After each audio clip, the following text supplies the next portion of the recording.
बिस्मिल्लाहिर्रहमानिर्रहीम अस्सलाम वालेकुम। In this video we are going to study about the clinical of cerebellum. ठीक है, लास्ट टाइम हमने जो है वो सेरेबेलम को डिस्कस किया था, उसकी एनाटमी डिस्कस की थी, फंक्शन डिस्कस किए थे, पार्ट्स डिस्कस किए थे, फीचर्स डिस्कस किए थे, साथ में जो है उसके कनेक्शंस डिस्कस किए थे। इसमें हम उनके जो है वो डिसफंक्शन डिस्कस करेंगे, एबनॉर्मेलिटीज़, डिफेक्ट्स डिस्कस करेंगे।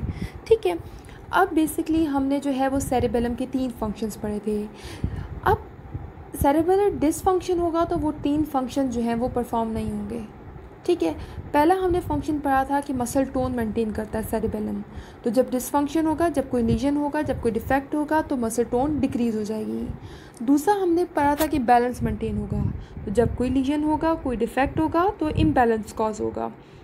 Third thing is coordination maintain करता है। तो डेफिनेटली सेरेब्रल डिसफंक्शन की वजह से लैक ऑफ कोऑर्डिनेशन होगी। अब हमने उसमें पढ़ा था कि 2 सेरेब्रल हेमिस्फीयर होते हैं। वो दोनों cerebral hemisphere same side of body से कनेक्टेड हैं एक नर्वस पाथवे से।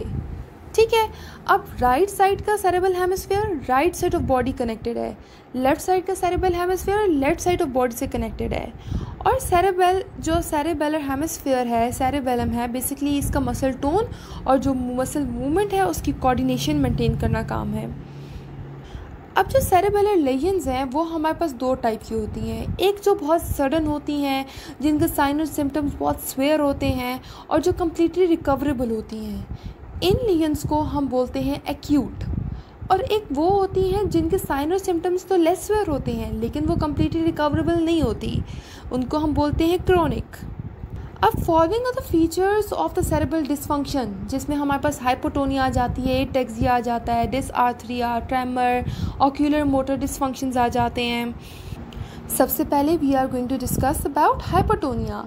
Hypotonia, tonia mean tone, hypo mean less. इसका मतलब है कि बॉडी के जो मसल्स हैं उनकी टोन डिक्रीज़ हो जाती है। तो जो हमारे पास रेजिस्टेंस है पैसिव स्ट्रेच ऑफ मसल पे वो हमारे पास डिक्रीज़ हो जाएगी ऐसे पेशेंट्स में। बेसिकली हाइपोटोनिया जो है वो इप्सिलेटरल होता है। अगर राइट साइड पर रीजन होगा तो सेरेबेलम के, तो राइट साइड ऑफ बॉडी में हमारे पास हाइपोटोनिया होगा, लेफ्ट साइड पे लीजन होगा, left side of body hypotonia होगा। और ज़्यादा जो हाइपोटोनिया है, डिक्रीज मसल टोन है, ये प्रोमिनेंट है, ये नोटिसेबल है in upper limb. Next thing is tremor. Tremor हमारे पास यूजली बायलेटरल होते हैं, दोनों साइड्स के होते हैं। ये जो है वो अगर डेंटेट न्यूक्लियस पे कोई भी लीजन होगा उसकी वजह से ट्रेमर्स होंगे। ये एक रिदमिक ऑक्सिलेटरी मूवमेंट्स होती हैं। ठीक है, मतलब बिल्कुल ऑल्टरनेटिंग रिदमिक सी ऑक्सिलेटरी सी मूवमेंट्स होती हैं। ठीक है, ट्रेमर्स को फर्दर डिवाइड किया हुआ है पोस्टल ट्रेमर्स में और इंटेंशन ट्रेमर्स में। पोस्टल ट्रेमर्स क्या है कि एक लिम्ब फिक्स पोजीशन में है अगेंस्ट द ग्रेविटी। ठीक है, और उसमें जो है वो हमारे पास ट्रेमर्स हो रहे हैं। अब इस केस में जो ग्रेजुअल ऑनसेट होता है वो सजेस्ट करता है फिजियोलॉजिक और एसेंशियल ट्रेमर, लेकिन एक्यूट ऑनसेट जो है वो सजेस्ट करता है कोई भी टॉक्सिक या मेटाबॉलिक डिसऑर्डर को। ठीक है, और इंटेंशन ट्रेमर क्या होते हैं कि कोई भी मूवमेंट हो रही हो, कोई भी टारगेट अचीव करना हो, उस टाइम ट्रेमर्स हो। ठीक है, और इसे हम चेक किस तरह करते हैं, डिटेक्ट किस तरह करते हैं, फिंगर टू नोज टेस्ट। ठीक है, अब the next one is that is nystagmus. Nystagmus जो है वो एटेक्सिया होता है ऑक्यूलर मसल्स के आई के। ठीक है, अब इसमें जो है वो रिदमिक ऑक्सिलेशन होती है आई की। ठीक है, और इसमें क्या होता है कि जो आई के जो मसल्स हैं, ऑक्यूलर मसल्स हैं, उनमें जो है वो कोऑर्डिनेशन का इशू आ जाता है, उसमें एटेक्सिया आ जाता है। अब निस्टिग्मस हमारे पास यूनिलेटरल भी हो जाता है और बायलेटरल भी हो सकता है। अगर ऑक्सिलेशन जो है वो हमारे पास दोनों आई में सेम रेट पे हो रही है तो इसका मतलब है पेंडुलर निस्टिग्मस है। लेकिन अगर एक जो है वो डायरेक्शन में क्विकर हो रही है as compare to the other तो ये हमारे पास जो है वो जर्क निस्टिग्मस है। अच्छा, नेक्स्ट इज एटेक्सिया। ठीक है, that is basically disturbance of voluntary movement. इसमें क्या होता है कि मसल जो है वो कॉन्ट्रैक्ट करते हैं इरेगुलरली और वीकली। ठीक है, अब इसमें क्या होता है अब ये ट्रेमर्स तब होते हैं जब हम फाइन मूवमेंट्स कर रहे होते हैं, लाइक बटनिंग क्लोथ्स या राइटिंग में या शेविंग में। ठीक है, जब ये मूवमेंट्स हो रही होती हैं तो तब हमारे पास एटेक्सिया होता है। ठीक है, ये प्रॉपर नहीं हो रहा होता और इसमें हमारे पास ट्रेमर्स होते हैं। ठीक है, इन मूवमेंट्स पे फाइन मूवमेंट्स जो होती हैं। अब एटैक्सिया में क्या होता है, जो मसल का ग्रुप है वो एक हार्मनी में काम करना छोड़ देते हैं, जिसकी वजह से मूवमेंट जो है वो इर्रेगुलर हो जाती है, वो स्मूथ नहीं होती। अब इस कंडीशन में हम पेशेंट का जो है वो हम टेस्ट कैसे कर सकते हैं, उसे हम कहते हैं कि touch the tip of your nose with index finger. ठीक है। अब क्या होता है, जो एटैक्सिया के पेशेंट्स होते हैं या तो वो नोज़ से पास कर जाएंगे या तो वो इम्प्रॉपरली जो है वो नोज़ को हिट करेंगे। ठीक है, एक प्रॉपर कोऑर्डिनेटेड मूवमेंट नहीं होगी, तो हम कह देते हैं कि इस पेशेंट को एटैक्सिया है। सिमिलर टेस्ट, एक और टेस्ट हम करते हैं, दैट इज़ कि हम लोअर लिम्ब का टेस्ट होता है।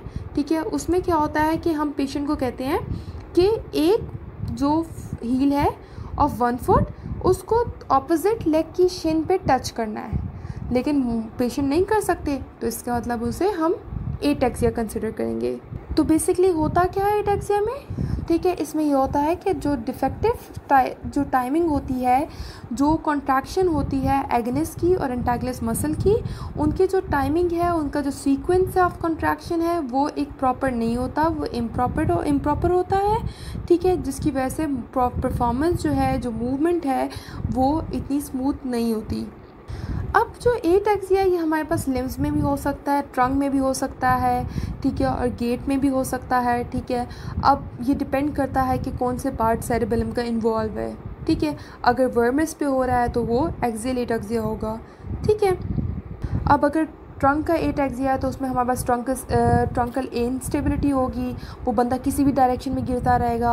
और अगर गेट का एटैक्सिया होगा तो हमारे पास वाइड बेस स्टैंस होगा। ठीक है, और गेट जो है वो जो डिस्टर्ब्ड होगा। ठीक है, और उसके बाद इम्पेयर टेंडम वॉकिंग होगी। ठीक है, okay, the next one is that is dysarthria.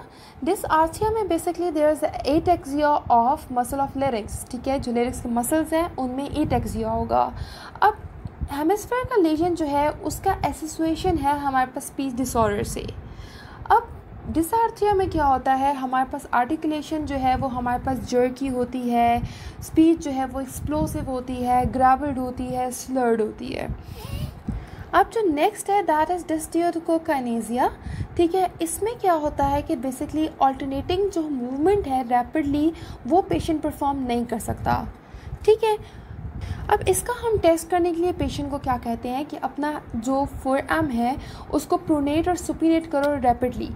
ठीक है, तो पेशेंट जो है वो नहीं कर सकेगा। अगर पेशेंट नहीं कर सकेगा तो हम क्लियर कर देंगे कि इसको डिस्टियोकोकाइनेसिया है। ठीक है, अब सेम द केस इसमें भी इप्सिलेटरल सीन होता है कि अगर राइट साइड पे हमारे पास लीजन है तो राइट साइड की जो मूवमेंट है वो हमारे पास स्लो होगी, जर्की होगी और इनकम्प्लीट होगी। अगर लेफ़्ट साइड पे लीजन है तो लेफ़्ट साइड की मूवमेंट जो है वो जर्की होगी, स्लो होगी और इनकम्प्लीट होगी। अब जो नेक्स्ट हमारे पास है दैट इज़ वर्मिस सिंड्रोम, मेड्यूलोब्लास्टोमा बोलते हैं। अब ये जो है वो most common malignant brain tumour जो है वो है हमारे पास। ठीक है, और ये बेसिकली होता कहाँ पे बनता है, फोर्थ वेंट्रिकल में, ब्रेन स्टेम और सेरेबेलम के दरमियान। ठीक है, अब इसमें क्या होता है कि बेसिकली जो बच्चों में बहुत ज़्यादा कॉमन होता है, होता क्या है कि जो मोस्ट कॉमन वर्मिस सिंड्रोम है वो मेड्यूलोब्लास्टोमा होता है और वर्मिस इन चिल्ड्रन। ठीक है, अब वर्मिस का हमें पता है कि ये अनपेयर्ड है और ये मिड लाइन स्ट्रक्चर जो है उसको इन्फ्लुएंस कर रहा है, जिसमें हमारे पास हेड आ जाता है, ट्रंक आ जाता है। ठीक है, अब इस कंडीशन में क्या होता है कि जो पेशेंट है जो जिसे वर्मिस सिंड्रोम है वो फॉल करेगा फॉरवर्ड एंड बैकवर्ड। उसकी जो होल्डिंग कैपेसिटी है बॉडी हेड को स्ट्रेट या अपराइट पोजीशन में हेड को जो होल्ड करने की कैपेसिटी है या अपने ट्रंक को इरेक्ट रखने की कैपेसिटी है वो बहुत डिक्रीज़ हो जाएगी। तो जो बच्चा है या कोई पेशेंट है तो वो फॉल करेगा फॉरवर्ड एंड बैकवर्ड, वो इरेक्ट पोजीशन में स्टैंड नहीं हो सकेगा, जैसे ये पिक्चर में शो हो रहा है। अच्छा, अब इसकी वजह से जो एक और डिस्टर्बेंस आती है वो रिफ्लेक्सेस में भी आती है। ठीक है, अब एक पेंडुलर नी जर्क है फॉर एग्जांपल। ठीक है, अब नॉर्मली जो है वो पेटलर टेंडन को अगर हम टैप करेंगे तो वो उसकी जो मूवमेंट है वो सेल्फ लिमिट हो जाती है। किसकी वजह से, जो स्ट्रेच रिफ्लेक्स की वजह से जो एगनिस्ट और एंटागनिस्ट में प्रोड्यूस होता है। लेकिन एक सेरेब्रल डिजीज़ का पेशेंट है, एक सेरेब्रल लीजन है, उसको कोई डिसऑर्डर डिसफंक्शन है, तो उसमें जो इन्फ्लुएंस है स्ट्रेच रिफ्लेक्स का ये ख़त्म हो जाता है। ठीक है, और जब उसे हम जो पेटलर टेंडन को टैप करते हैं उसके बाद एक कॉन्टिन्यूस सीरीज़ ऑफ फ्लेक्शन और एक्सटेंशन मूवमेंट स्टार्ट हो जाती है नी में, जिस तरह पेंडुलम होता है। तो इसलिए जो लेग जो है वो मूव करती है पेंडुलम की तरह, और इसलिए हम इसको बोलते हैं पेंडुलर नी जर्क। अच्छा, अब द नेक्स्ट है सेरेब्रल हेमिस्फीयर जो है सिंड्रोम। ठीक है, अब सेरेब्रल हेमिस्फीयर सिंड्रोम क्या होता है? बेसिकली ट्यूमर होता है हमारे पास किसी भी एक सेरेब्रल हेमिस्फीयर में, ठीक है, और जिसकी वजह से हम कॉज होता है सेरेब्रल हेमिस्फीयर सिंड्रोम। अब इसमें क्या होता है कि जो सिम्टम्स होते हैं वो हमारे पास यूनिलेटरल होते हैं। फॉर एग्जांपल, अगर राइट सेरेब्रल हेमिस्फीयर में ट्यूमर है तो राइट साइड ऑफ द जो बॉडी है वो अफेक्टेड होगी, लेकिन अगर लेफ़्ट में है तो लेफ़्ट साइड ऑफ बॉडी में अफेक्ट आएगा। अब बेसिकली सेरेब्रल हेमिस्फीयर सिंड्रोम में जो ज़्यादा जो है मूवमेंट ऑफ लिम्ब जो है वो अफेक्ट होती है, स्पेशली आर्म्स, ठीक है, वो बहुत ज़्यादा डिस्टर्ब हो जाती हैं। अब इसमें जो डिसआर्थरिया है और निस्टिग्मस है वो हमारे पास नॉर्मली ज़्यादा जो है हमें मिलती है। डिसआर्थरिया हमने पढ़ा है कि जो है डिस्टर्बेंस स्पीच, और निस्टिग्मस जो है वो हमारे पास ऑक्यूलर मसल की जो है वो एटेक्सिया होता है। अब जो next that is acute alcohol poisoning. अब क्या होता है कि अल्कोहल जो है वो हमारे पास एक्ट करता है गैबा रिसेप्टर्स पे जो सेरेब्रल न्यूरॉन्स पे हैं, ठीक है, उन पे एक्ट करता है, जिसकी वजह से एक्यूट अल्कोहल पॉइजनिंग प्रोड्यूस होती है।